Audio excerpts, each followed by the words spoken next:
pertama Nabi Muhammad lampu hadira Jibril rolangkah hadam maulana Allahu khaliquna Allah raziquna Allah khaliquna Allah raziquna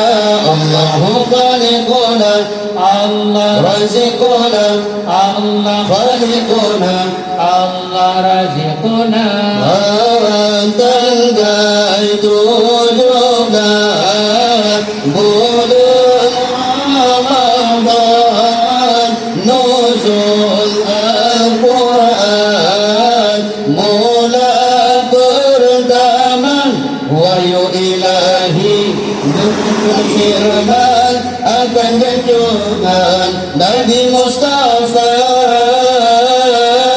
Allahu khaliquna Allah raziquna Allah khaliquna Allah raziquna Allahu khaliquna Allah raziquna Allah khaliquna Allah raziquna hai ulul limbul tak berdari jam tak puja Tuhan azza wa jalla ulun Jibril perintah Tuhan yubudul firman ibadah baca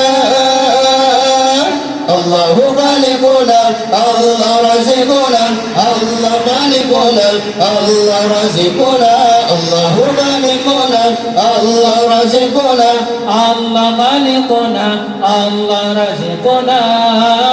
tubuh di Nabi lebih halaban nejauh yunan hanjulun badang Jibril gosok dada janjungan hendaman Tuhan kajin kebaca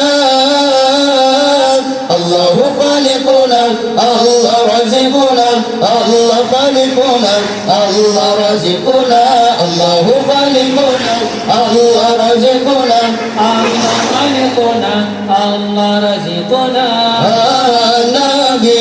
terkejut dengan perintah si jualan tubuh lebih anggota Yudha Muhammad dua urumah ni Khadijah kan cerita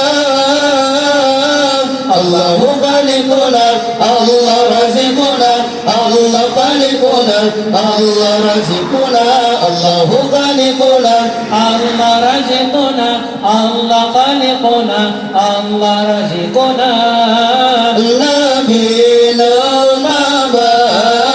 oleh Khadijah rumah warahmah jangan yang mana teman pegang oleh warahmah anak Abdullah pangkat anbiya Allahu khaliquna Allah raziquna Allah khaliquna Allah raziquna Allahu khaliquna Allah raziquna Allah khaliquna Allah raziquna Allah kan kubur pada Muhammad pemimpin umat di dalam dunia ku Rasulullah kata ku angkat di dalam kitab kata ku nyata Allahu khaliquna Allah raziquna Allah khaliquna Allah raziquna Allahu khaliquna Allah raziquna Allah